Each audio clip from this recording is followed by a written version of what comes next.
Hello, everybody. Welcome to the midweek mix-up weekend edition with myself, WandrinDutch, and of course my co-host, the General C. How's everybody doing Hello. today? Awesome to see everybody. Hello there, Joshua James. Hello there, Studos. Hello there, the robots win, and anybody else that's currently watching or will be watching shortly. General, I've just noticed I need to do one more thing again. Always do this. Need to change it. Boop. There we go. Better. Jen, how are you doing today, brother? What have you been up to? Yeah, I'm doing good. Played a few different games today. Played Scarlet Nexus. We talked about this in the green room before we went live. Not much of a fan of the anime acting. I've been skipping every cutscene because I get kind of annoyed with the characters' voices. Yeah. But the gameplay is amazing, so I'm going to continue playing that because the gameplay is fun. Yeah. Tried Serious Sam 4, don't like it, hate it, but I've got gamer score on it now, and that's bugging me, so I'm going to have to soldier through that game. It's not well optimized, it's very stuttery, there's some screen tear in there, and it's also it has some frame rate issues as well, with frames dropping, and it's very noticeable. Do you not have a FreeSync monitor or anything, or do you use a regular TV? I haven't tried it on the Xbox in the studio, only the one indoors. So FreeSync might help.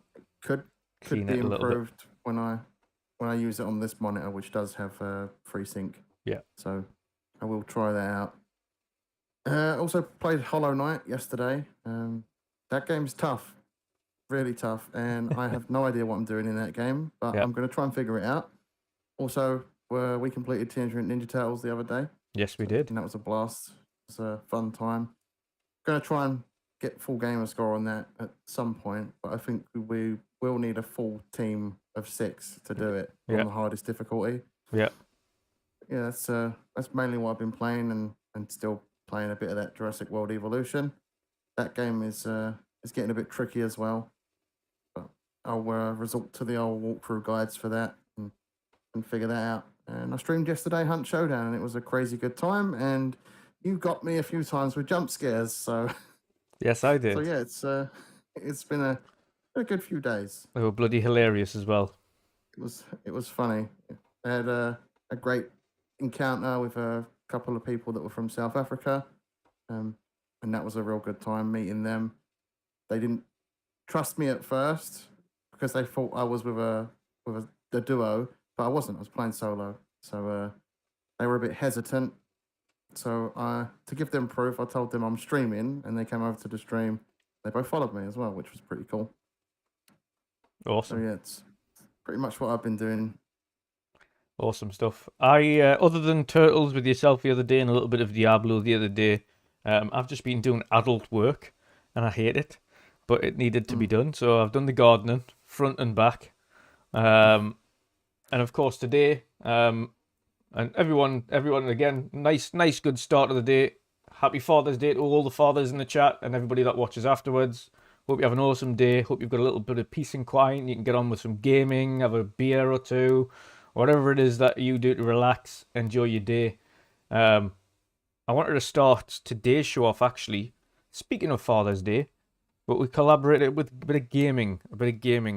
I know your dad's a gamer. Your dad as well plays on the Xbox. He's an avid gamer, but this is for everybody in chat as well. Whether you're a father or you played with your father, we're gonna have some gaming memories with our dads. Jen, have you got any fond gaming memories with your dad? Something that maybe's got you into gaming for the first place, or? My dad was the one that got me into gaming. I played all the Halo games apart from Halo Infinite in co-op with my dad. All the Gears of War games I played in co-op with my dad. So yeah, I have a good gaming relationship with my dad. He's one of my best mates. My dad is so. Yeah. So what is the kind of game that your dad introduced you to gaming for? What is the main one that stands out in your memory? Resident Evil is a game that my dad. That's a hell of a one to start you with. I didn't actually play it when I was you a were kid. watching it. It's more the experience of me because my dad used to bring the sofa close to the TV when it was time to play Resident Evil, and there'd be little me peeping around the sofa, scared of the zombies, and I'd be hiding and then peeking again. Yeah, that's one of my fondest memories of watching my dad play games. And then my dad got an Xbox, and we played games on there, Halo, co-op, and I also got my own Xbox. So we played a lot of co-op games together as I was growing up. Awesome stuff, awesome stuff. For me, it was always, and I got another bit of awesome news today actually, but for me, it was always PC gaming that started off first with my dad, not console gaming. But it was always flight sim first of all the different flight simulators that you can imagine. We had IL-2, Sturmovik, Combat Flight Sim, the regular flight sim. We had all the expansions. We had everything you can imagine. He got me into that.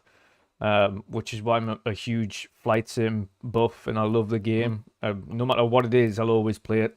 And of course, support things like that because that's always a permanent reminder of my dad. So I'll always keep it that way.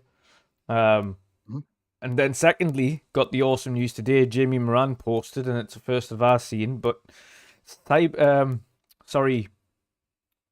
Runner, the original PC point-and-click adventure, detective game that was on PC probably decades ago. I can't even remember how far back it was. It was like 1990-something. Is coming to Xbox on June 23rd.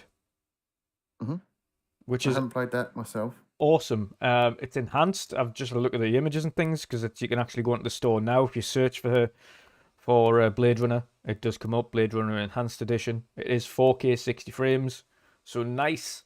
It's completely polished up. It looks nothing like the old jittery version that it was and all the extremely pixelated ones. So if all of the sound and everything is just as I remember it, then it's going to be such a nostalgic trip back to what I used to play with my dad. It's insane.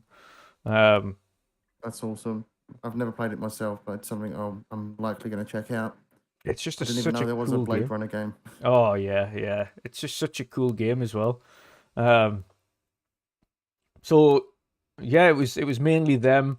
Of course, other games that were installed at the time, and obviously ones that I still play to this day and have them all, is the Age of Empires collection because he loved them as well. Age of Mythology. I've got all of them again still installed all the way from 1 to the newest one, and Age of Mythology as well. So I love that. That was awesome. Dad's in the chat. What are your gaming memories with your dads? If your dad was a gamer, of course. If he isn't, then that's fair enough. I know a lot of parents as well were sticklers for video games. Some of us were fortunate enough for them to be video gamers themselves or enjoy video games. But yeah, we'll have a look into the chat actually. Barely Making Rent did say, is Jen doing a dad stream today? I don't think he is, no. No, Sundays are not particularly a stream day. So, yeah. Joshua James, though, he says, he said, my dad always thought games were stupid. And then he followed up, however, but I am looking forward to playing Ninja Turtles with my son today. That'll be awesome. That'd be awesome. Yeah, that's an awesome game to start him on as well, to be fair. That's a throwback for both of you. Yeah. It's a great starter game for it. That's awesome. Reminds me of some of the games I played on Game Boy growing up. I'd love to see a Power Rangers game like this. There was a Power Rangers game I actually played that was very much like this on Game Boy Advance. And I just, it brought back a lot of memories of those games when I was a kid. Yeah. That's fair enough. There's another one in there. Sean, Stuffed Sean. He says, I used to get me dad to get us past the frog in the first level of Alex Kidd. I hated that frog. So for me, if I was playing a game like Metal Gear Solid, I'd have to get my dad to get past the hard bits. Yeah. That's fair. Fanto, sir, obviously apologies that you don't have or no longer have a father. I'm in the same boat, by the way. My father passed away. It will be 12 years this year. So I know that feeling now. thankfully we've still got those memories. However, he did follow up with, was playing Super Mario Bros. With both my brothers and my grandfather. And no doubt your grandfather was the father that you were missing as well, brother. So I hope that was awesome. BitCloud, how are you doing today, sir? Joshua James follows up with, I was 100% of Power Rangers kid, even saw them live at the Sky Dome in Toronto when I was a kid. I remember going to, I can't remember what, I think it was a furniture store as a kid. Yeah. And they had like, they had someone dressed up as the Red Ranger. So that as a kid was like amazing to see. Yeah. You actually thought it was the Power Ranger. Yeah. I must have been about 5 or 6 years old. I've got the photos as well. I'd have to dig them out at some point and tweet them. Yeah. But it's awesome, and again, one of the greatest things to see today on when you have a look through Twitter as well is all these new gaming dads, and all of them playing games with their kids today, or the kids are getting them gaming related stuff, and it's just awesome to see from top to bottom. And of course, when a lot of us were younger, gaming was a different story. Parents either liked gaming or they just hated it altogether and they didn't want anything to do with it, or they just told you to get out of the house and stop playing games and things like that, go and actually play like a regular kid. But thankfully times have changed. It's not looked at in that way anymore. It's a case of, the parents want you to get out and experience the world. And I would recommend everybody to do that as well if you can. But video games aren't bad. If anything, it helps you with a lot of things. Problem solving, dexterity, hand-eye coordination, communication skills, and everything in between. So there's an awesome abundance of skills that can actually be taken away from playing video games. It's just getting the right balance. And of course, modern parenting's a lot different to what it was back then. But yeah, some great memories, some really fond memories of playing video games with my dad on the PC. Like I say, not so much on the PlayStation or anything like that back then. But yeah, awesome stuff. Any other fond memory? Go on. A PC gamer. He was more of a console gamer, my dad. Console gamer. See, my uncle was the console gamer. My uncle had both the Mega Drive and the Super Nintendo. My mother and my father, when they were younger, before we were around, had things like the Commodore 64 and things like that. So they had all them really old ones, and they were playing them. Unfortunately, they were left behind in the house in Holland when we moved, so we lost those. But oh, that's a shame. Yeah, so it'd be cool to go back and look at those. It would be hilarious. But it's always been the same. I remember even just sitting. My mother used to do parcel delivery. This is going back when I was in school over in the UK as well. And I'd sometimes just sit in the car with her when she was doing her rounds and had a Game Boy. But everyone remembers the original Game Boy had like the worst screen known to man for doing that at night time. So you had that silly magnifying glass thing with the light torch thing on it to try and brighten up the screen. Or you would try to get underneath those gadgets that they used to bring out for those old Game Boys with the terrible screens. Or you'd tell your mother to park underneath a street lamp when she was at like a delivery spot, so you could just get a quick gaming session. Yeah, or if it's in like the daylight, the glare on the screen was terrible. You just couldn't barely see anything. Yeah. Just make out the characters. Yeah. Yeah. Mad. But awesome times. And again, happy Father's Day to every father in the chat. Hope you enjoy your time with your kids as well. Whether it be in the house playing games or out doing something, enjoy it. Make the most of it whilst they're young. Yep. Oh, dear me. But yes, awesome stuff. Yeah. Awesome stuff. We will get into today's topics. It is pretty short and sweet today because, of course, we've covered over pretty much everything. But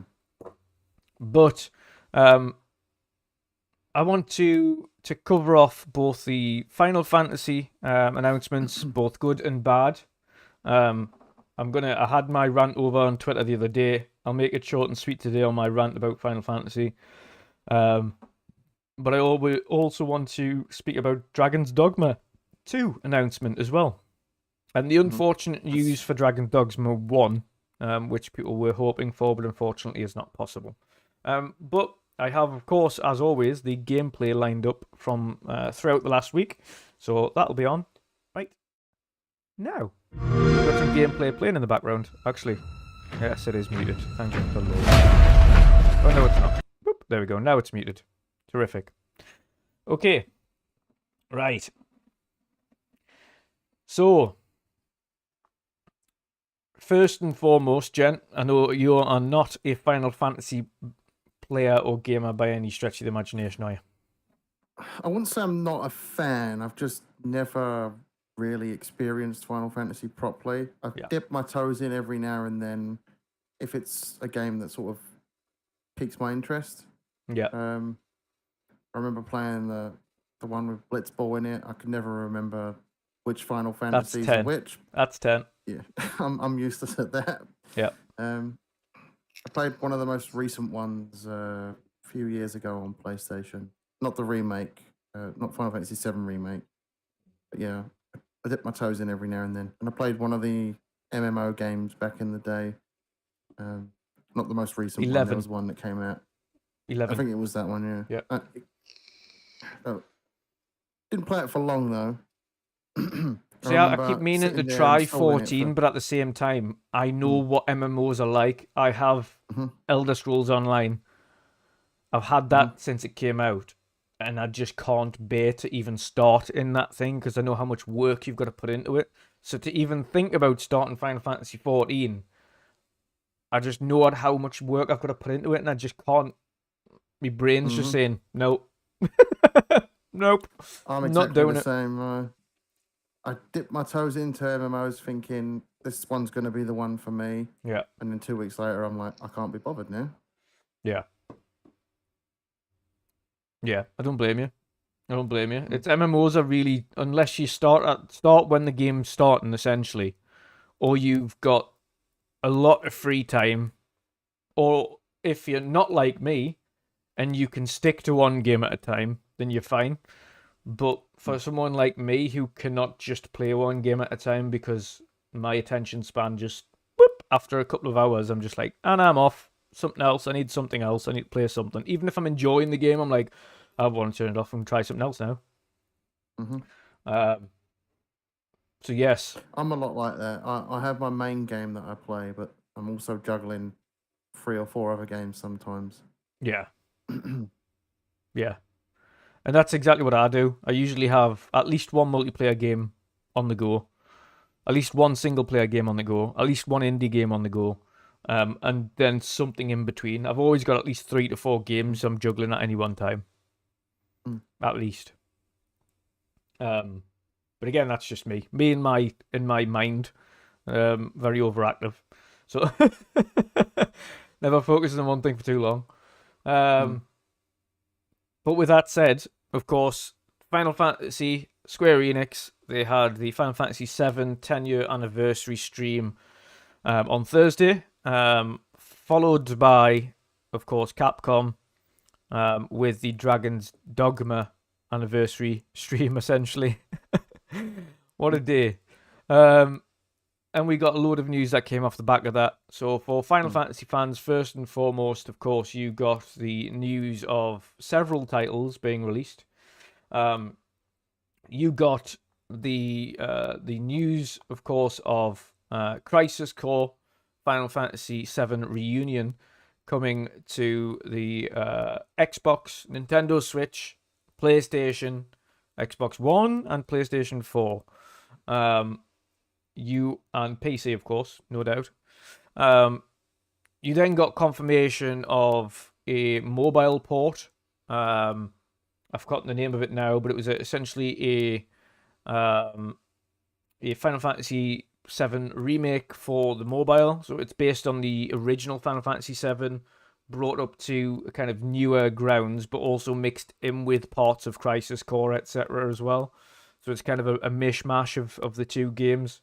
To kind of give you that experience. That's for iOS and Android. They then announced the second in the remake trilogy, and that is Rebirth, currently scheduled for a fall 23 release, although I wouldn't hold my breath because it's Square Enix. so that could get pushed back. But currently scheduled for a fall 23 release. Rebirth exclusively for the PlayStation 5. So it's ditching last generation. It is going next gen only, according to the post that they put up. And then mentioned after that it would be a trilogy, and then the next game would be announced in due course. The Intergrade, or Final Fantasy VII Intergrade, which includes Final Fantasy VII Remake, and the Yuffie expansion kind of game, or expansion story, was also announced for Steam and Steam Deck. However, as PC players have pointed out on many occasions now, the PC version of Final Fantasy VII is still not working correctly. It's still very poor. It has a lot of issues, and they haven't rectified it. That includes, you'll know one of the big accounts, Alex, on Twitter, the one that does a lot of the fanboy stuff. He's a big PC player, and he posted about it saying, it's still broken though, so I'm not going to get it.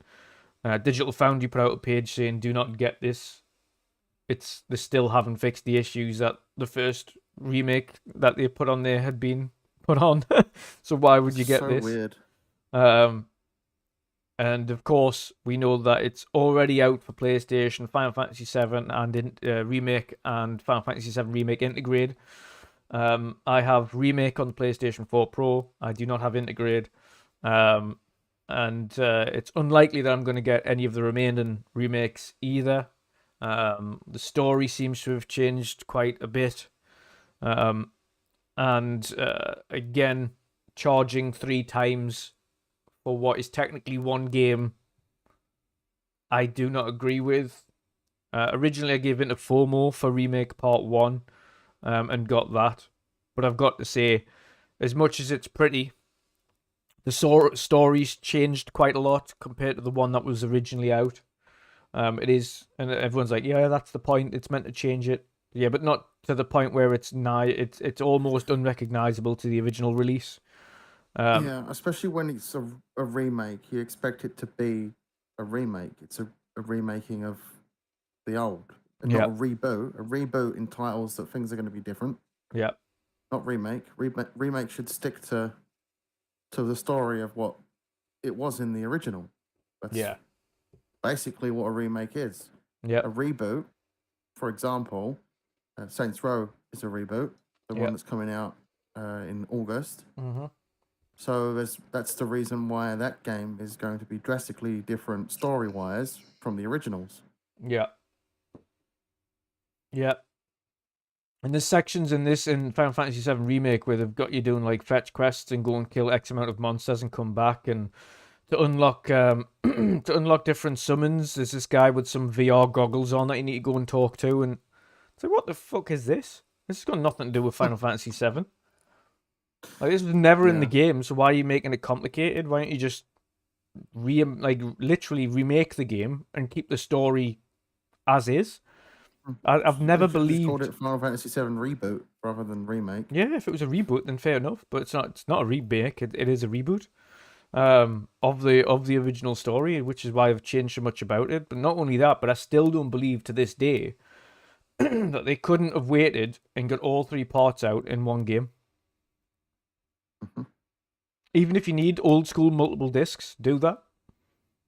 Stop charging people 70 quid 3 times over for the same shit. Yep, I fully understand that. It's not something that I'm ever gonna rush to play. If it came to Game Pass, I'd consider it. Yep. But I've never really been into Final Fantasy. And even then, one thing I want to point out as well to people.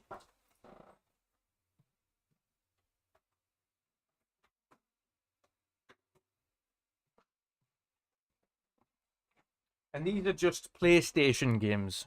Okay, so Final Fantasy 9, Final Fantasy 8, Final Fantasy 7, Final Fantasy 6, Final Fantasy Anthology. That's not including the ones that are on the Xbox, the ones that are on PC, the ones that I've got on Nintendo, which is really weird. It's Yeah, just I don't know why they're locking this particular Final Fantasy behind an exclusivity paywall. yeah. The deal for that ended what, two years ago, was it? Yeah. And it's still not seen the light of day on any other platform rather than PlayStation, and obviously the PC version. But we all know how Yeah, that and PC then you've version got fans works. out there as well saying, yeah, but they never confirmed it was coming. The problem is they didn't confirm shit. They've got zero vocability about what is actually happening with the remake on Xbox. And the fact is, people are like, oh, we'll just buy a PlayStation. So you're saying every fan of Final Fantasy has the money to go out and buy a second console or a fucking expensive PC. No. So stop making silly excuses for corporations based on your likability. It's a third-party company. It's not first-party. If Square Enix was a first-party company, I'd be like, fair fucking dues. It's first-party. It's exclusive. I'll have to get a PlayStation if I want to play it. But the fact is it's a third-party company who specifically had an expiration of when its exclusivity expired. Yeah, they had it on the box, didn't they? Yeah, they had it on the box. It's They written on extended the it for a box. further 6 months when Integrate come out. That still finished last year. We are now over 2 years from the original release of Final Fantasy Remake on PlayStation, and no further forward. And then they had the cheek to announce the release of the prequel to Final Fantasy VII coming to Xbox and Nintendo Switch. Fuck off, Square Yeah, Enix. something tells me that that's going to be very half-assed. And it's not. I'm not having to go at Sony for this because Sony obviously have their exclusivity. They've purchased amount for exclusivity. The problem is the communication by Square Enix. I don't give a shit what Sony does. It's business at the end of the day. But Square Enix should be coming out, and again, this is the same for all of the friggin' media outlets who refuse to call it out, but were quick enough to call out Tomb Raider's exclusivity, and that only had a year. That eventually came to every platform. Final Fantasy VII Remake, the problem is if there wasn't confirmation that Crisis Core was coming to the fucking Xbox, it wouldn't have been an issue. It would have just been like, fine, that's no longer happening. Or if they'd kept the same thing and announced Crisis Core was only coming to PlayStation and PC, I don't think anybody would have an issue. They'd be like, okay, right, it's obvious now that it's never coming to Xbox. But to bring out the prequel to the game and not the game itself, it's what the fuck is that about? I mean, that could be a sign that it's eventually going to come to Xbox. Eventually. But who knows? There's literally no words from them. They could at least say it will come to other platforms. They've extended the deal with Sony, so it's been delayed because of that to go to other platforms. Yeah. But they haven't. Their communication It's shit. It's terrible. Yep. It's garbage. I lose respect for Square Enix more and more. Yeah, although I'm not into Final Fantasy, but I can fully understand the frustration. Yeah. That's all it is. It's frustration. It's a preference. I can get it on PlayStation. Everyone's like, well, you just buy it on PlayStation since you can. Well, I can, but I also don't agree with several practices that Square Enix are doing. I don't think the game's as good as it can be, first and foremost. I don't agree with the fact that it's been split into 3 parts. I gave in to FOMO in the first place to get Remake Part 1 on PlayStation. I gave in to FOMO and played it. And now I regret doing it because it's like better if you do, better if you don't. Better the devil you know, I suppose. But I'd much rather play that on Xbox. I would get it on PC, but the problem is the PC port is a dog shit. So why would I waste money getting it on PC when they refuse to fix the problems that has? So, yep. And I can't play it with an Xbox controller on the friggin' Xbox, on the PlayStation, because they don't allow that. I can play with whatever controller I want to on the PC, but that's not going to happen. So, yeah, it's a case of it's clearly not happening, and I refuse to pay probably £70 for Crisis Core, which is a pretty remaster. but it's a remaster, and people don't seem to understand the difference between that. They've added new character models, they've brightened the place up a little bit, but nothing about the game has changed. It is a scene-for-scene recreation of the entire game. They haven't added anything different, other than character models and new textures. It's all done. That's it. It's as simple as that. It's a case of they just need to communicate better. And I'm not talking about Sony, because Sony's going to do Sony. They're going to be... It's a business deal at the end of the day. They've got every right to make these deals. The problem is Square are just utterly terrible. Utterly terrible at communicating what the fuck is going on with this They could have game. at least come out and said something. The exclusivity deal is supposedly up unless they renewed it. Yeah, or just say it's permanently console exclusive to PlayStation. Just put an end to it. Just say it is. It's exclusive.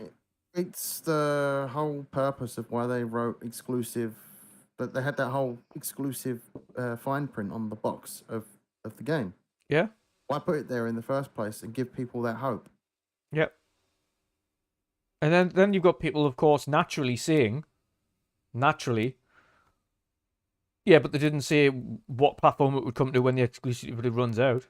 But they didn't say what platform it wouldn't come to. Exactly. If you want to go down that logic. They didn't say it was or wasn't coming to anything. They didn't say shit. And it's not just us. It's also Nintendo players. And if people want to go down to the history of Final Fantasy, it started on Nintendo. It didn't start on PlayStation. Most of the games are multiplayer. You'd expect it to go multi-platform after exclusivity deal. Yeah, the only ones that haven't been are Final Fantasy VII Remake and Final Fantasy XIV. Every other game that's come out has made its way to every platform. Every platform. PC, Switch, Xbox, mobile. Yeah, I've lost so much respect for Square Enix. But I've been saying, the thing is I've been saying this for years as well. When people ask us about Square and Final Fantasy, I usually laugh. Because they're like, oh yeah, well, Final Fantasy's coming out now. Don't hold your breath. Like, does everybody realize how long it took for Final Fantasy 15 to actually come out of hibernation? It was in development for a decade. And it wasn't even called Final Fantasy 15 originally. It was Final Fantasy 13 fucking 2 or... eventually, no, it was Type 0 something or other. It wasn't actually Type 0. It's like it was meant to be the second version of that or something stupid. And then they eventually renamed it Final Fantasy 15, rebooted it, got their third art director, and then they rushed the last section of the game, which is why the game holds up so well for the first, I think it's 10 chapters or something, and then the last 3 are absolutely linear, and it just drives you to the end.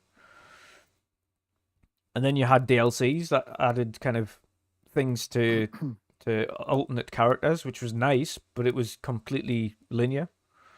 So yeah, it's again, the blame. I don't blame Sony for any of this. The blame goes solely down on Square Enix, and I've been saying this for years, and on any podcast, and anybody asks us about Square, I always say the same thing. They're not the same company we once knew, and they have got their heads up their arse. And they have done for a long time. But their own development. We've seen this with the Western studios, never mind the Eastern. Yeah, I was just about to say that. Look at how they treated their Western studios. They said that their Western studios didn't do well, but some of the games sold equally as well as their Final Fantasy games. Yeah. But they treat their Western developers like trash. I'm glad that their Western developers are now being bought up by it was the Embracer Group, right? That bought them. Yeah. I'm glad that they're free of Square Enix, and maybe now they actually get to do what they want to do rather than forcing terrible microtransactions into an Avengers game that they probably didn't want to put in that game in the first place. Yeah, I've got to agree. Definitely got to agree there. So, at the end of the day, and people keep saying, yeah, but what happens if they release everything together when the trilogy's complete? Okay, that's fine. If you want to play the game in 2035. Yeah, it's ridiculous. They haven't started working on Final Fantasy VII Part 3 yet. They're still working on Final Fantasy VII Rebirth. So do you think you're going to get the other part any time soon? No, you shit. Which means Xbox players won't get the complete collection until, and that's if it ever happens, next gen. Yeah, I don't see it coming to Xbox anytime soon. Yeah. I think it's wishful thinking at this point. Yep. So on that note, Square Enix essentially is saying, Xbox players, if you want to play Final Fantasy VII Remake, save up 500 quid for a PlayStation 5 or get an expensive PC. And get the version that doesn't actually work on PC. Yeah. Yeah, we'll do that. That's ridiculous how they haven't fixed that. It reminds me of the situation with the Titanfall games. Yeah. Where they kept selling the games on Steam, but the game was broken. Yeah. It didn't work online because I know it's not the same situation, but it's sort of the same principle. Fix your shit. Yeah. Fix your shit before you try selling it again on PC. I completely agree. Completely agree. But that's Square. Square's going to do Square. And then, yeah, Sully says Final Fantasy 16 and Part 2 next year is going to be rough for sales. Yeah, it is. Yeah, it is. I don't see Final Fantasy 16 doing well, to be fair. And I don't think people will like it. Final Fantasy 15 was Marmite enough for the fan base. People either hated that game or loved it.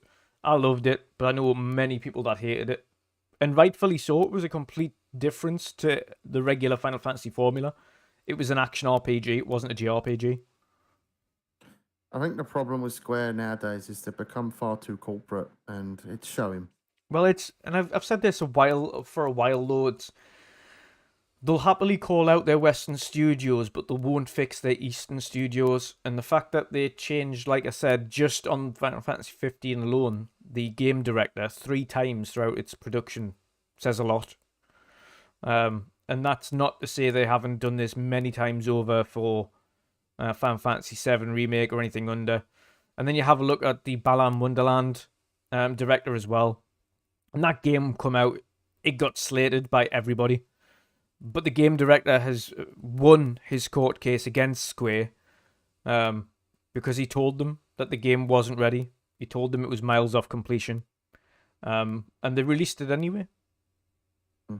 Gavin About has a question. He says, sorry if I missed this answer already, but what is your favourite Final Fantasy title? My favourite Final Fantasy title, my friend, is, and I will find it in this lovely pile I have here, Final Fantasy VI. 100%. Of course, this is the PlayStation version, not the original Nintendo version, but this is the PlayStation re-release, which had Final Fantasy X demo. Hold on, I just got to grab my favourite Final Fantasy game. Yeah. Here it is. I don't have one. Yeah. It was Final Fantasy. Yeah, for me, it was Final Fantasy VI. Final Fantasy 9 after that. Next one after that was Final Fantasy 7, the original. Then it was Final Fantasy 8. And then Final Fantasy 15. And shout out at the end. Shout out at the end for Final Fantasy X and Crystal Chronicles. Other games that can get in the bin are Final Fantasy 13 Part 2 and Part 3. And another one that can get in the bin is Type 0, which is terrible. Another question here. Greatest villain in Final Fantasy history, and that's Square Enix.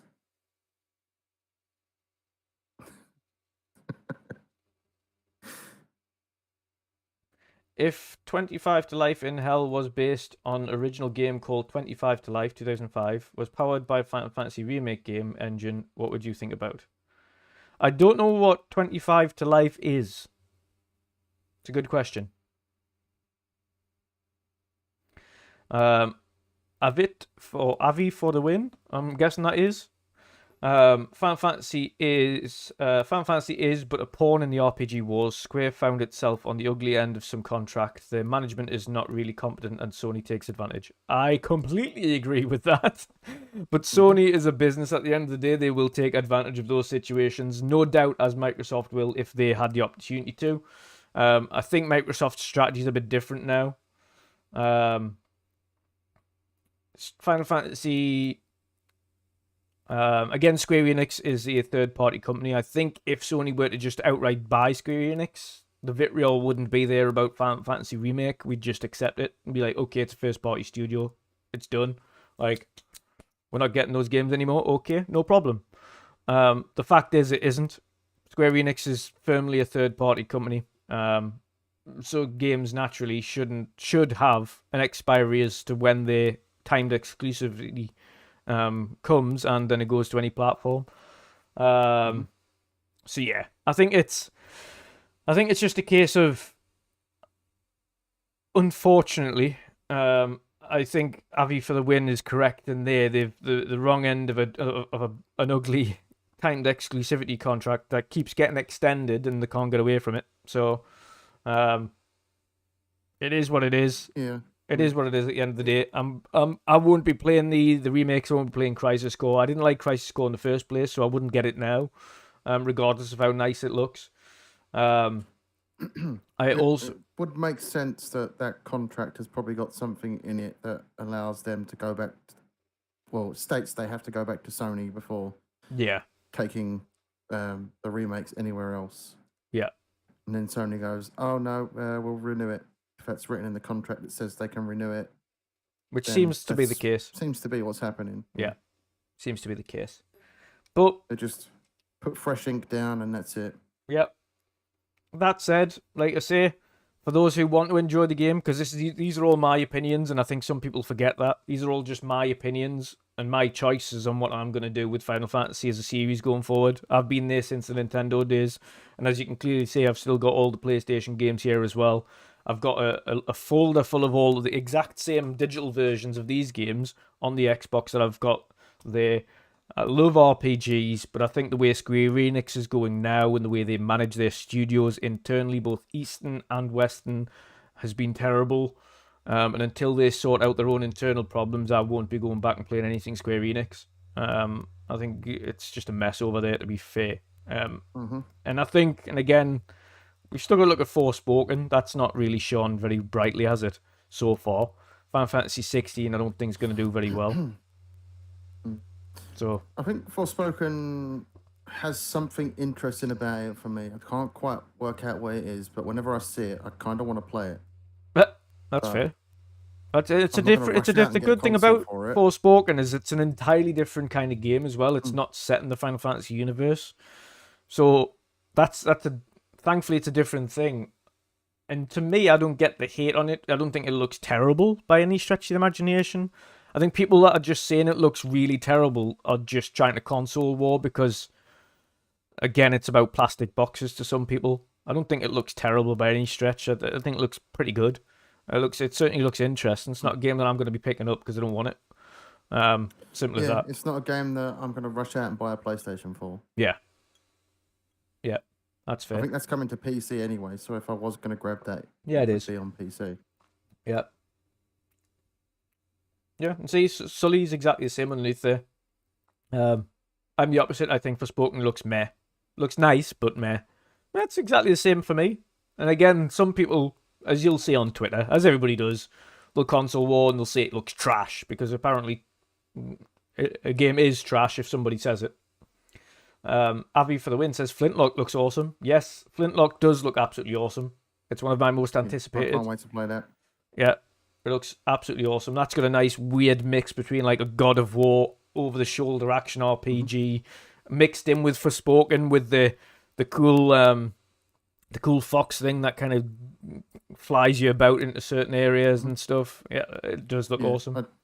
I do get God of War vibes from that, except in this game we're not going to have an annoying kid always whining. Yeah. Yeah, and we don't have that. We've got this cute fox. Woohoo! Looking forward to that. If you can pet the fox in that game, it's 10 out of 10. Yeah, I think you can. I think you'll be able to pet the fox. But on to more positive news, and you'll be able to enlighten me about the next section here. Dragon's Dogma 2 was also announced. As in development, they didn't show anything for the game. Looking forward to it. But what can you tell? Have you played the first one? And what can you tell the people about Dragon's Dogma and why you're looking forward to the second one? I did play the first one. I bought that game just for the Resident Evil 6 demo. Yeah. I had no intentions of actually getting into that game, and then I started it and actually got really engrossed into it. It was a lot of fun. Story revolves around your character that you create. Their heart gets taken by a dragon, and then you become like this thing called an arisen. You're basically like a zombie revenant type character, and the goal of the story is to get revenge on that dragon. Such a long time ago I played it. I can't remember if it's like about you trying to get your heart back from the dragon. But like the end game content is a lot of fun as well. As like these dungeon sort of crawler elements to it where you're going through each of these sort of rooms fighting variations of bosses that you've already fought, but they're tougher. And then you eventually get to a dragon that's tougher in that.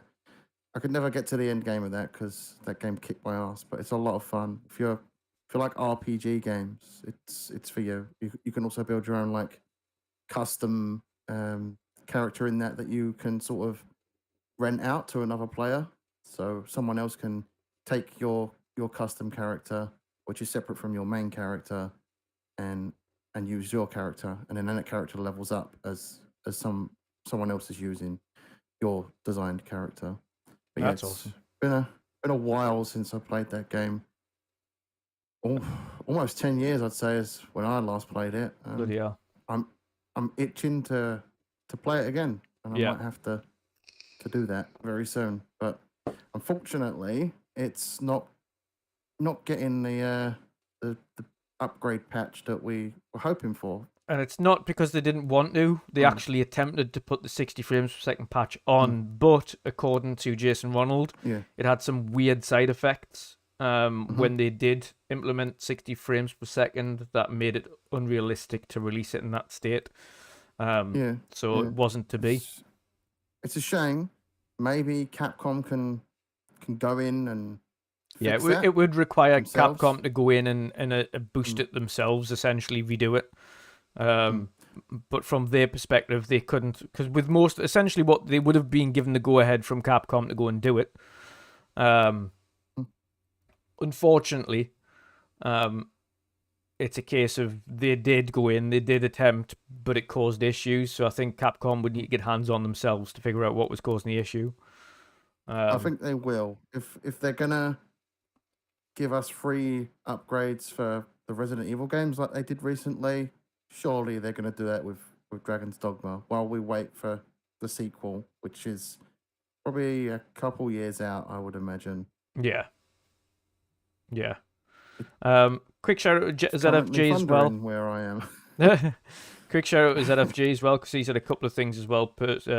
First of all, the Final Fantasy topic, he said, I personally hate turn-based combat, so I prefer later titles. Not the one that has the bromance with all the dudes. That was too cheesy. That was 15. That's fair enough. And that's coming from a gay dude. Bless you, sir.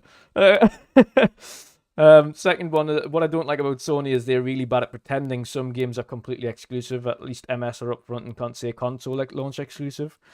I don't think it's pretending. What I think is extremely good marketing to make people believe that something is exclusive to their platform when it isn't. They're very good at that. I think they've definitely mastered the marketing schemes down to a T. 100%. He also says you've got awesome video quality. Thank you, sir. We try our best. Certainly try our best. It's in glorious 2K. Yes, glorious 2K60. So if you've got a nice 4K screen, it'll definitely stand out as well on there. It should definitely be nice and crisp. Bo Mal Patriot. I don't know where you're from. I wouldn't say it's a huge L for Xbox. I have a no FF remake. It's got nothing to do with Xbox. I think the contractual agreements between Sony and Square Enix is the issue.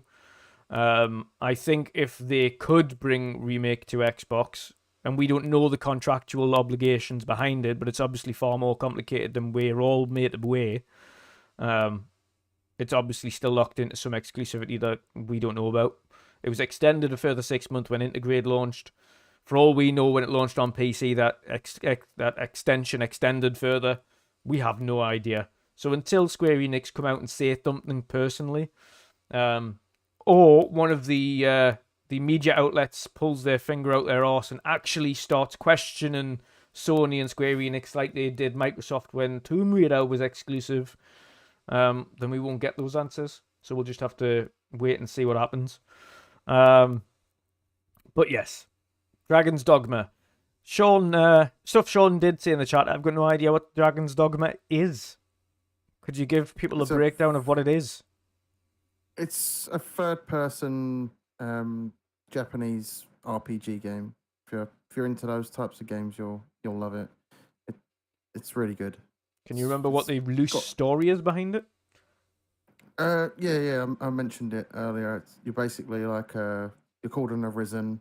You've had your heart taken by a dragon, and the sort of main story of that is to get revenge on that dragon that took your heart. Yeah. That's fair. Sort of like, I guess, a third-person Skyrim without the Dragonborn elements of it. Yeah. And like we say, thankfully, Dragon's Dogma is, or at least the later version, the enhanced anniversary edition, or whatever it was, the original Dragon's Dogma, is on the Xbox Store. You can download it. As mentioned a little bit earlier, they did try to enhance it previously to 60 frames, but unfortunately there was technical issues, and it caused issues within the game, so they couldn't release that patch for it. So it still runs 30 frames.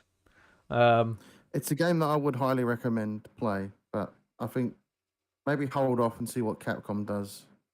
Yeah. Maybe they fix this issue with Xbox and get that glorious 60 FPS or 120 FPS mode out, because that's something I'll go back and play if they did that.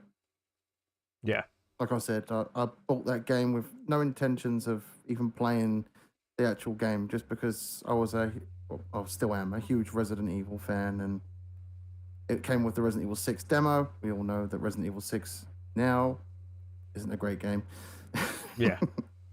So, I ended up playing it, and I got fully engrossed in that game when it originally came out, and it's well worth a try.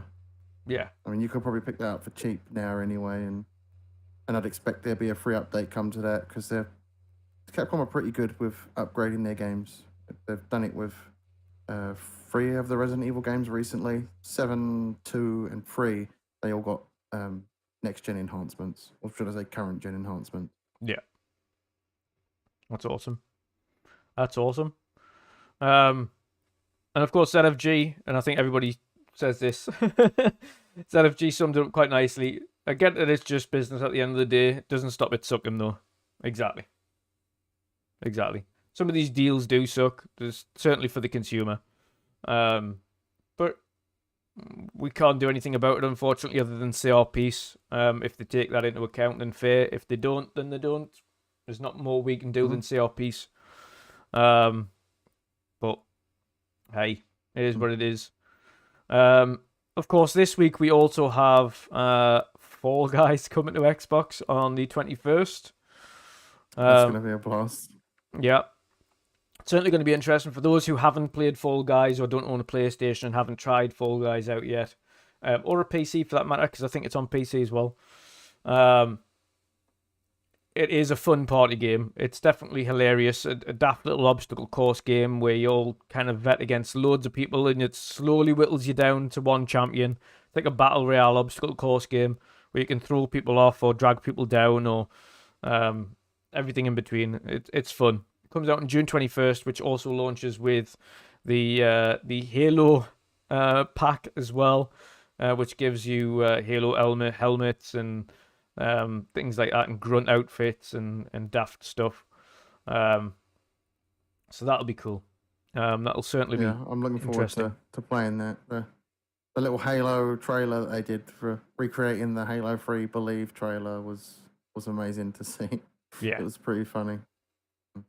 But yeah, back to Dragon's Dogma. It's been 10 years since the original, and Jesus, that's it's a long crazy time. to see that Capcom are still intending to make a sequel to that.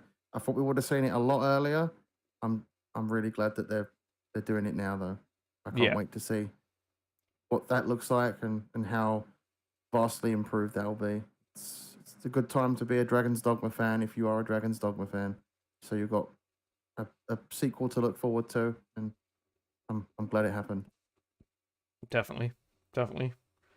I'm just trying to bring up a list of all the games that are coming out this week as well on Xbox. So we can have a quick talk about them. But what were the kind of, let's say, 2 standout games for you that you can't wait to see from all of the showcases this week? Has to be High on Life as number one. I can't wait to play that. I'm a huge Rick and Morty fan. Yeah. I'm wearing a Rick and Morty shirt right now.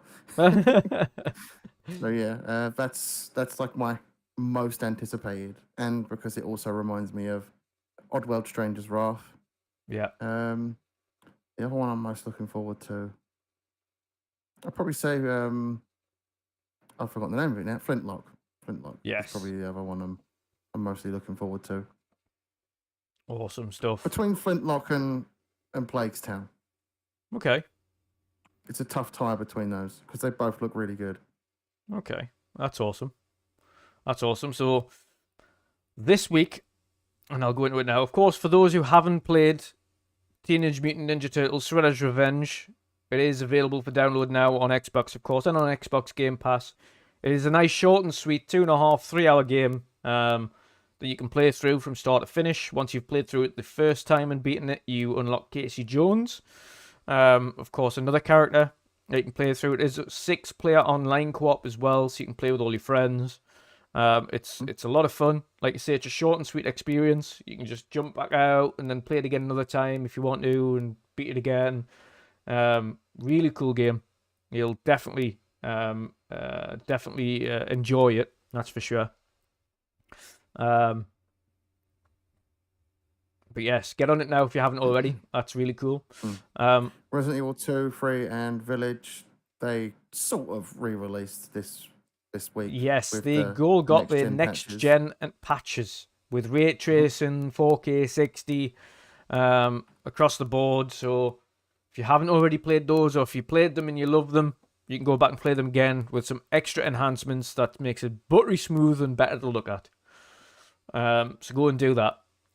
Other than that, we have a couple of smaller games. We have an older game releasing called Broken Mind on the 20th, so that's tomorrow. Broken Mind, you play as Agent Frank Morgan, a detective with a dark past. You will have to investigate the disappearance of a teenager who's abducted during a live internet broadcast. The investigation is accelerated when Laura's phone emits a signal a few miles away from the middle of the forest. June 21st, Elder Scrolls Online High Isle expansion. Brand new Elder Scrolls adventure awaits 20 million players. Immersive yourself in a chivalric knightly culture. Protect the legacy of the Bretons and explore never-before seen part of Tamriel and the Elder Scrolls Online, coming to Xbox Series X and Xbox One on June 21st. Of course, as mentioned before, Fall Guys on June 21st, optimized for the current gen, and includes the Halo expansion.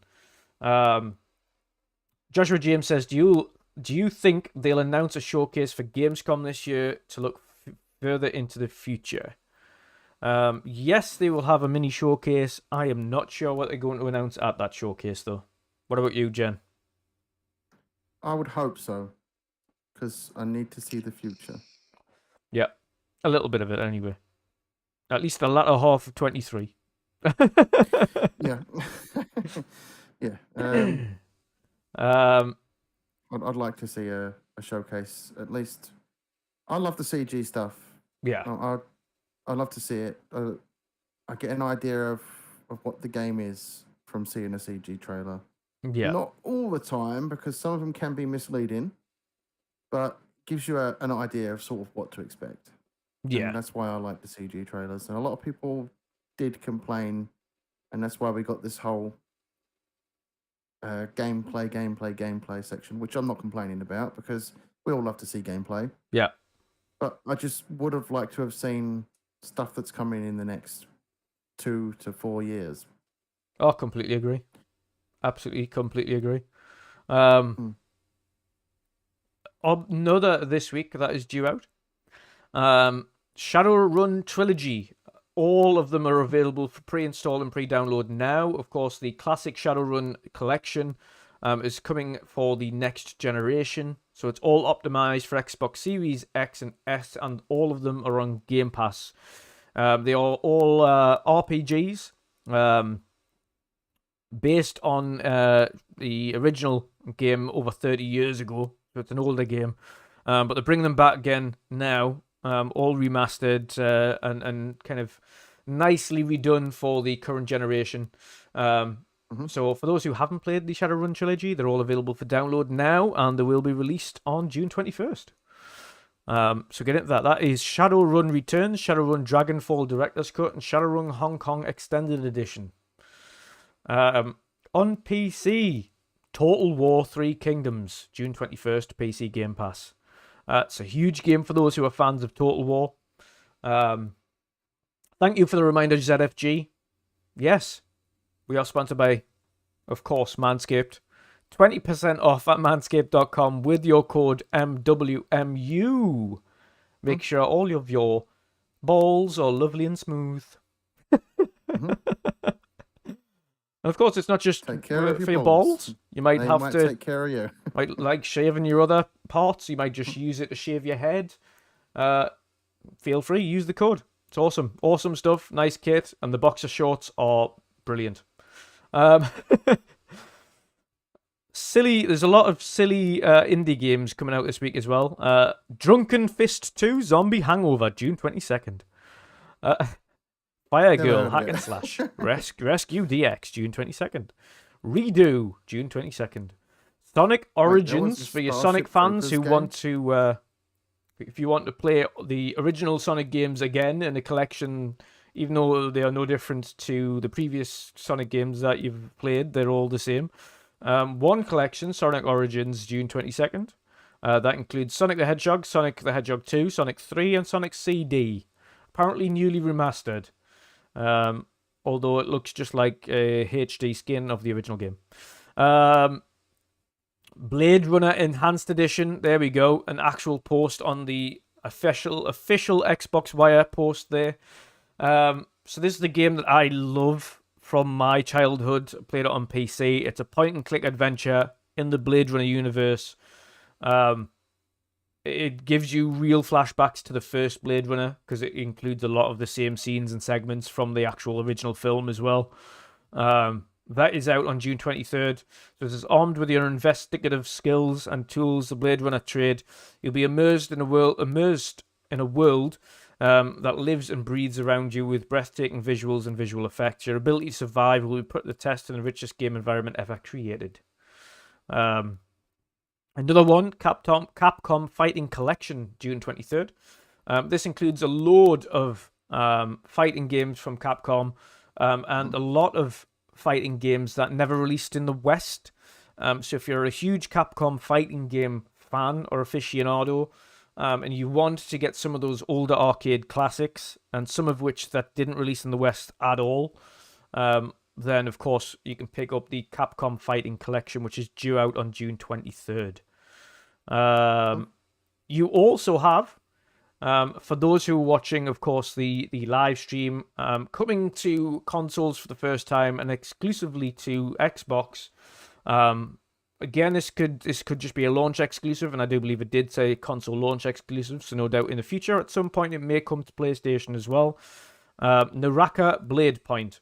So that is a 60-person online battle royale game. However, with this launch on June 23rd, it also releases with a campaign mode for the first time ever for the game. So that will also be pretty interesting.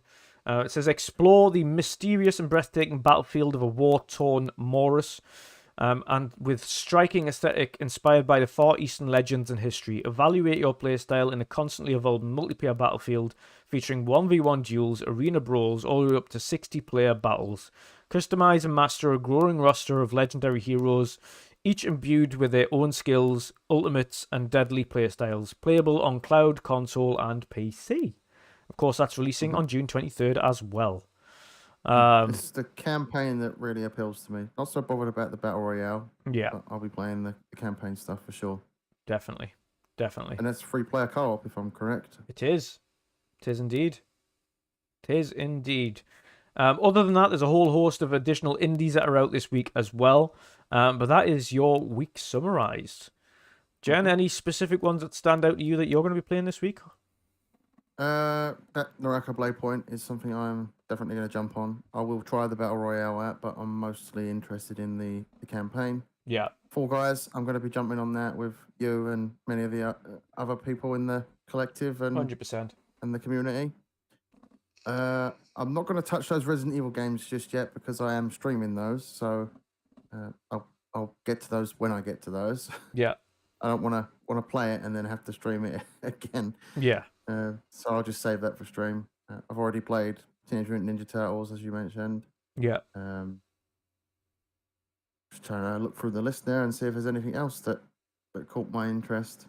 Definitely. I'll answer this one from Avi for the win here as well. He says, Dutch, what do you think about if Xbox buys Squanch and gives them Banjo for them to go wild on?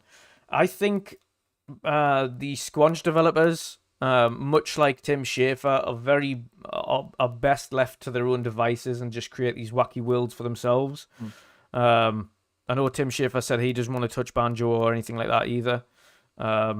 I think personally what Xbox will end up doing is once the ActiBliz deal is complete, they will give Banjo to Toys for Bob and ask them to do a Banjo game. They're very competent. We've seen what they've done with Crash Bandicoot and Spyro. So I fully believe that they'll probably end up giving them what is their kind of speciality at this point. these awesome action adventure kind of classics that we love, and I think they do a really good job with Banjo.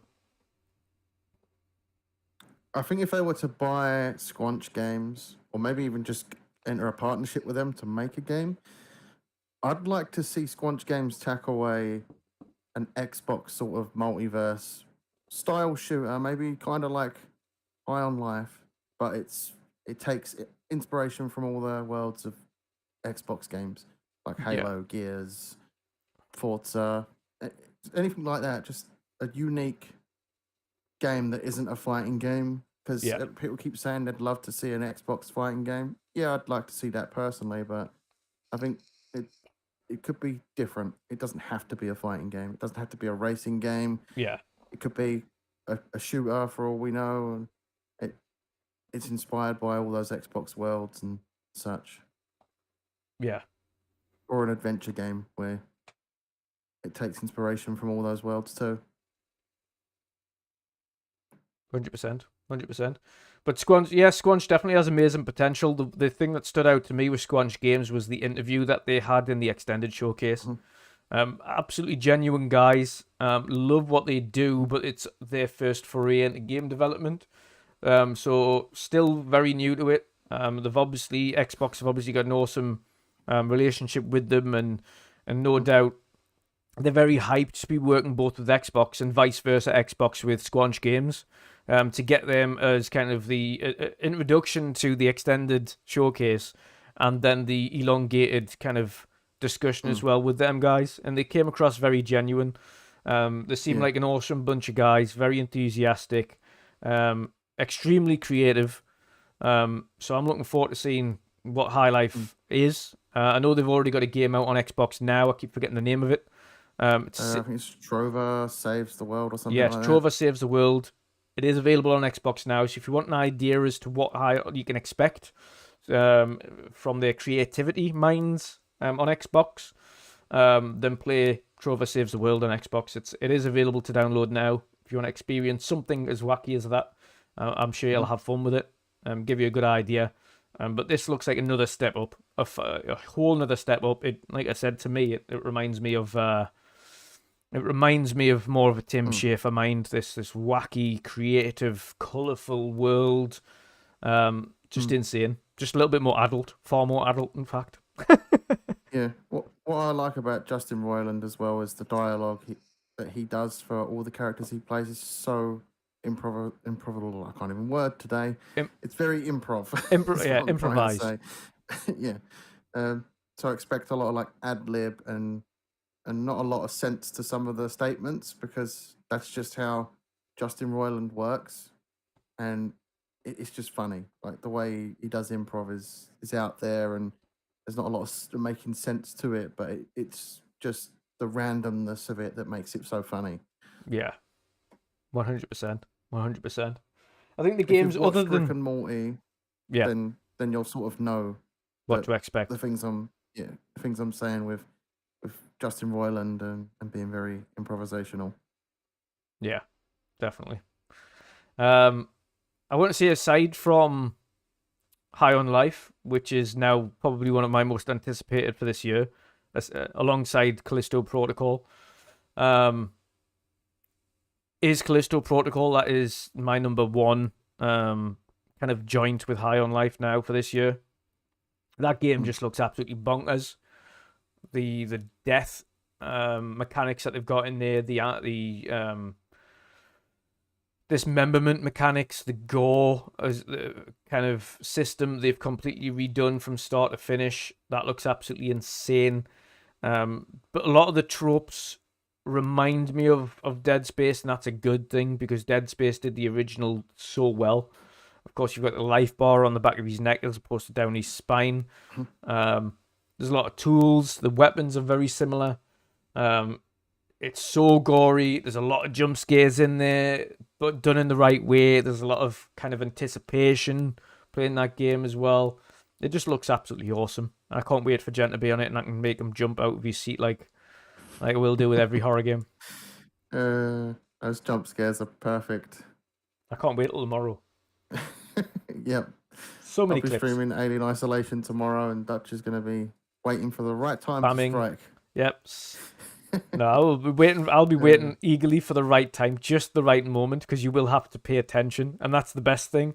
Unlike normal games where you can pause and take a breather, on this game you're gonna have to pay attention and listen carefully for that alien.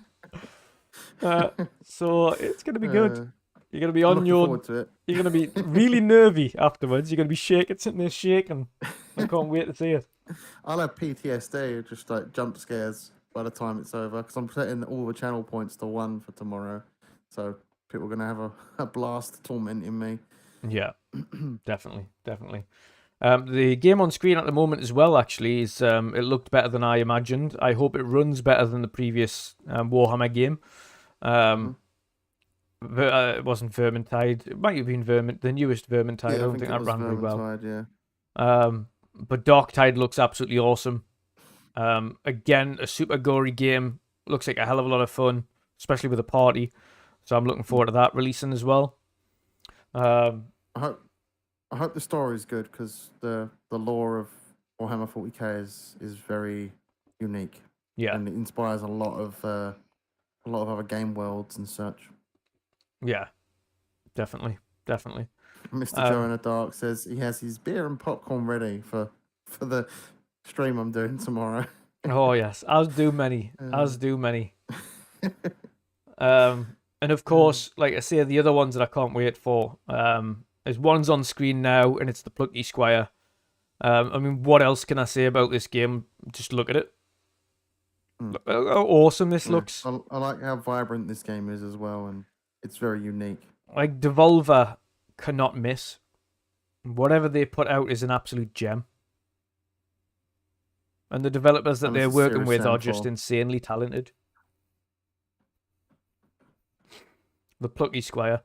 It kind of looks like it's got a bit of everything, to be honest. And that's kind of another benefit. And again, as you see, there pops out the page and then goes from there, and then you've got another whole section of it. It's just so that's what I like interesting. about this is I think every level is going to be unique. Like I always forget the name of the game. We played it. It Takes Two. It Takes Two. Yeah, I always forget the name of that game. Yeah. Yeah, 100%. And of course, the other one for me primarily was Metal Hellsinger. Oh, yeah. I've got that game can't on wait for pre-order that to come now. out. I actually eventually put it down for pre-order. Metal Hellsinger, the full version's only 33 quid on Xbox. That That's is a not bad. bonus. Yeah. That is good. I was going to pre-order it after I played it, but it wouldn't let me for some reason. It weren't showing up in the store. Yeah, it is I now guess that available. issue's fixed now. Yes, it is It's available. something I'll be pre-ordering and trying to beat your high score. Yeah. I can't wait to see what other levels and craziness and songs. I can't wait to hear all the other songs as well in the game. It just looks absolutely awesome. I can't wait to see what other bosses are in that game and the Yeah. way the music is separate, like different in each boss realm, hopefully, or level. That's should what I it say. seemed like. Anyway, this demo seemed like you get a track per level, which is awesome. And it just evolves as the level goes on. It kind of gets more and more wild, and the track kind of amps up the further you go into it, which is absolutely awesome. Really looking forward to that. Yeah, that's something I can't wait to play when the full release comes. Yep. And unlike some, I think Ravenlock looked really cool. I did like Echo Generation. Unfortunately, it glitched out on me several times, so I've never actually managed to beat it yet because the two versions that I had glitched out. One of them, someone who you meant to have in your party, never came into the party no matter what I did, so I couldn't progress. The second time around, the ghost in the school disappeared, and I couldn't progress, so I couldn't beat it.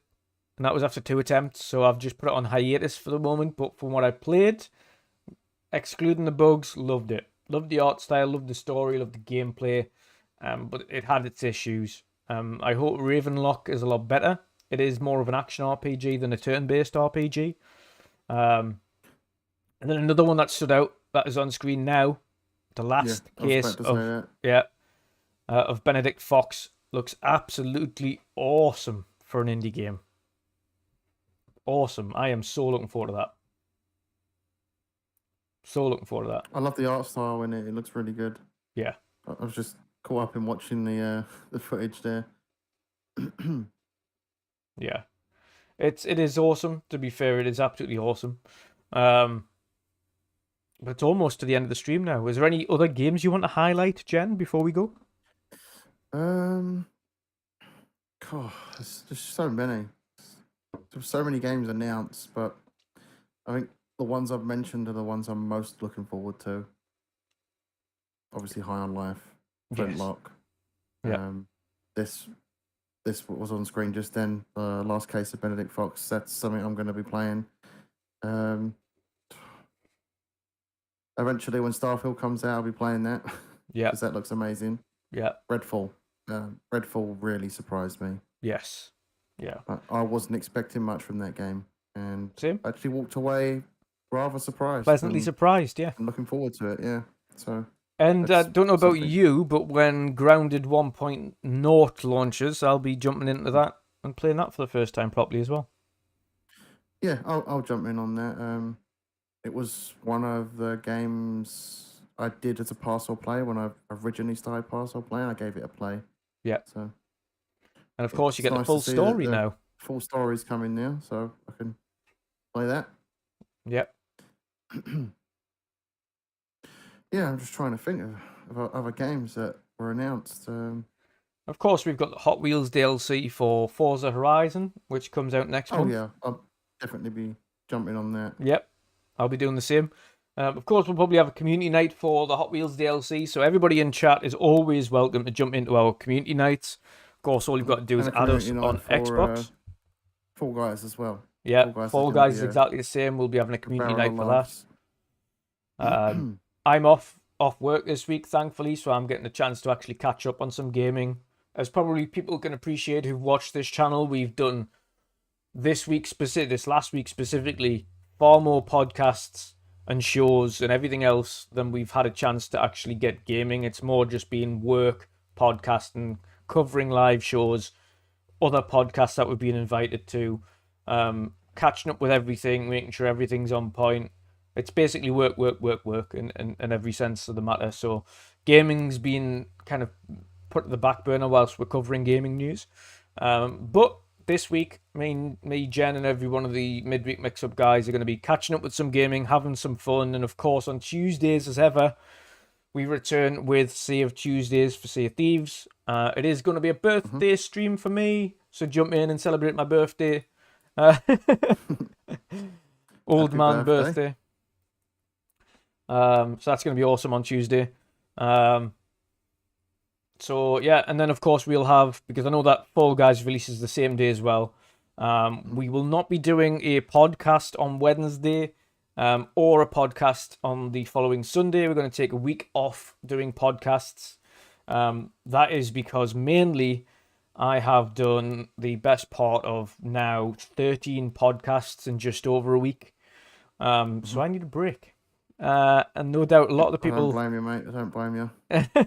No doubt a lot of the people as well need a little bit of a break. But that doesn't mean we won't be streaming some games. Podcasting takes a lot of time up for different reasons. It's getting the entire panel together, talking about news and topics and things like that. It's a very different ball game to just simply sitting there and enjoying games with your friends and streaming it in the background. It's a lot easier than podcasting. So we will be doing some live stream gameplay, both of Sea of Thieves, probably some Naraka Blade point, some Fall Guys, Community Night. We'll be having some good fun on all of those, so everyone's always welcome to jump in and play with us on those. My gamer tag specifically is WandrinDutch, WANDRIN Dutch, no spaces. Feel free to add me on Xbox and we'll play some games. Jen, what about yourself? My gamer tag is the General C. It's not the THA General C. All one word basically. Yeah. No gaps. Sweet. Yeah, I'll be streaming and all that. Obviously tomorrow the Alien Isolation stream at 8 p.m. BST time, and on Tuesday in the daytime I should be playing Hunt Showdown for at least a couple of hours before Sea of Thieves time. Yes. Should be. Fingers crossed. I might have something to do that day. It depends. Yeah. But yeah, if I don't stream Tuesday, it'll be Wednesday. I'll switch the days out. But yeah, my usual stream days are Mondays, Tuesdays, Thursdays, and Saturdays. Awesome stuff. But yes, okay. It's been an awesome podcast as always. A little bit shorter than usual, but of course, we've come to the end of showcase season, so news is a little bit drier. But we thought we'd still have a nice little stream anyway, cover off the little topics from Thursday, speak about a few other little things. Of course, that nice, awesome kind of start to the show with the Father's Day stuff as well. And of course, once more to all the fathers in the chat, everyone that listens after the fact as well. Happy Father's Day to yourselves. Hope you have an awesome day with your sons and your fathers and your daughters, whoever it is. Have an awesome day. But Jen, where can people find you? You can find me on my Twitch channel, which is the _general_C, and it's the same for my Twitter. I'm currently not making any videos, so there's no point me plugging my YouTube at the moment. Until basically what I'm doing is I'm building up a bunch of clips, and then I'm going to start putting like a compilation of clips together. And I do have some videos that I'm sort of writing for Hunt Showdown. Basically like what weapons I sort of like to use and all that. And we're going to build up a compilation of how many times we can make General C shit his pants this week as well. So yes, that too. I'm going to need new underwear. Yeah. Going to get you a B-Day. I'm just going to get a commode and sit streaming in that. Oh, dear me. But yes, it's been absolutely awesome. Thank you, everybody, for tuning in today. I appreciate you taking the time out of your awesome Father's Days to come and watch us talk nonsense about video games for an hour and a half. But we obviously, as always, hope you enjoyed the stream today. and every stream that we do. If you did, please make sure to like, share, and subscribe. It means the world. But of course, it's awesome to see everybody in chat, as always, having a good time, having a good discussion. And this community is awesome. And again, we wouldn't be here without yourselves. So thank you once more. Everybody have an absolutely awesome day. And we will see you all again throughout the week on our multiple gaming streams. Have a good night, everybody. And see you all later. Goodbye.